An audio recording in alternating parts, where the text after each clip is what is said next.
সত্যি কথা বলতে ভাই প্রচণ্ড ভয় লেগেছে। এখন আমাদের খাওয়ার মানে সময়, আর আমরা খেয়ে নেবো, ঠিক আছে? আর বাইরে পুরো অন্ধকার, তোমরা একটু আওয়াজটা শোনো জাস্ট, বুঝতে পারছো তো আওয়াজটা?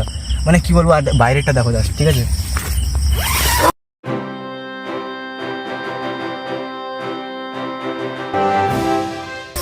আমরা বাইরে বেরোতে পারছি না, কারণ আমরা মনে করছি এখানেই আশ্রয় আমাদের। তোমরা যেরকম বাড়িতে থাকলে মনে করো তোমাদের আশ্রয়, আর এখন আমরা মনে করছি এই টাউনের মধ্যে থাকাটাই আমাদের আশ্রয়। আর সত্যি কথা বলতে এখন আমরা তাড়াতাড়ি খেয়ে নেওয়ার চেষ্টা করছি। আর দেখো ম্যাগিটা করেছি, এখন আমরা ভাগ করে নেবো, ঠিক আছে? সিরিয়াসলি গেছে, অন্ধকার হওয়ার পরে গেছে আমাদের এতটা ভয় লেগেছে, টেন্টের ভিতরেই তখন থেকে আছে। দেখতে পাচ্ছি আমাদের ঘাম দেখে। এই দেখো এর অবস্থা দেখো, এই হচ্ছে আমাদের গ্রুপে একজন যার বডি আছে কিন্তু এত ভয় পাচ্ছে। তোমরা একটু জাস্ট দেখো ভাই, পুরো ভিজে গেছে ভাই। তারপরে আছে, এ তো বারবার গামছা নিয়ে মুছছে ভাই। আর এ তো আছে, আমরা ভয় করছি না, বাট তবুও মানে বাইরে থেকে আওয়াজ হচ্ছে তো, তাই জন্য প্রচণ্ড ভাই ভয় লাগছে। আর দেখা যায় কোনো ব্যাপার না, যেহেতু তোমরা তোমাদের ভালোবাসা, হ্যাঁ ওটাই, নিজের জন্য মনে হচ্ছে না কিন্তু বাবা মার জন্য হচ্ছে। আর সত্যি কথা বলতে এটা হচ্ছে আমাদের বেস্ট, মানে এতদিনে আমরা কোনোদিন এরকম মজা পাইনি, আমরা হয়তো কোনোদিন এরকম ফিল পাইনি, আর কোনোদিন মানে আমাদের যদি তোমরা বললে বুঝতে পারবে না যে আমরা কি পরিস্থিতির মধ্যে দিয়ে যাচ্ছি। প্লিজ তোমরা একটু চ্যানেলটাকে দেখো আর সাবস্ক্রাইব করো প্লিজ। আচ্ছা, তোমরা মনে করো এই ভিডিও যদি কোনো ভিউজও না থাকে না, এই স্মৃতিগুলো আমাদের খুব মনে থাকবে। মনে করো আমাদের 18 এজ 18-এর মধ্যে আমরা এত কিছু করছি, ঠিক আছে?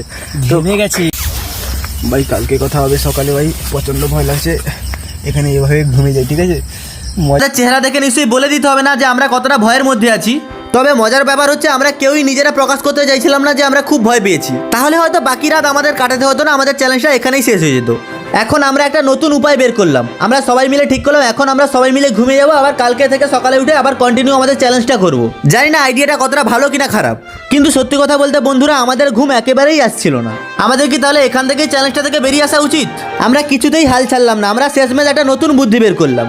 তারপর আমরা ঠিক করলাম বন থেকে শুকনো ডালপাল্লা কালেক্ট করে একটা জায়গায় নিরাপদে একটা জায়গায় আগুন জ্বালিয়ে সেখানে রাত কাটাবো। তখন আমাদের গা ছিমছিম করছিল, আমরা চাইছিলাম না কোনোভাবে এত দূর আসার পরে চ্যালেঞ্জটা থেকে বেরিয়ে আসার। আমার মনে হয় না আগুন জ্বালিয়ে আমরা খুব একটা ভুল কাজ করেছি, তবে হ্যাঁ তার জন্য আমাদের অনেক দুঃসাহসিকতা দেখাতে হয়েছে। আমি জানি না এটা পাগলামি ছাড়া আর কি, কারণ এত গভীর রাতে কোনো পূর্বে প্ল্যান ছাড়া এভাবে আগুন জ্বালানো যথেষ্ট চ্যালেঞ্জের ব্যাপার হয়ে দাঁড়িয়েছিল আমাদের জন্য।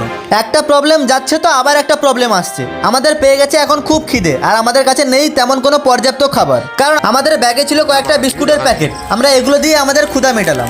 তো গাইস ফাইনালি আমরা যখন প্রথম এসেছিলাম তখন মনে হচ্ছিল কোথায় কিনা থাকবো এরকম সমস্যা হচ্ছিল, কিন্তু যখন আমরা এখন চলে যাচ্ছি ওই দেখো ওইদিকে দেখো, মনে হচ্ছে যেন আমাদের আশ্রয় ওখানে থেকে যাচ্ছে। তো গাইস ভিডিওটি এতক্ষণ দেখার জন্য আপনাদের অসংখ্য ধন্যবাদ। ভিডিওটি কেমন হয়েছে তোমরা কমেন্টে অবশ্যই মতামত জানিও, আর সেকেন্ড পার্ট চাইলে অবশ্যই কমেন্ট করে দিও। আরো কিছু ভয়ানক চ্যালেঞ্জের আইডিয়া তোমাদের কাছে জানা থাকলে তোমরা অবশ্যই সাজেস্ট করো। আর তোমরা সবাই ভালো থাকো আর বাবা মাকে ভালো রাখো। জয় হিন্দ।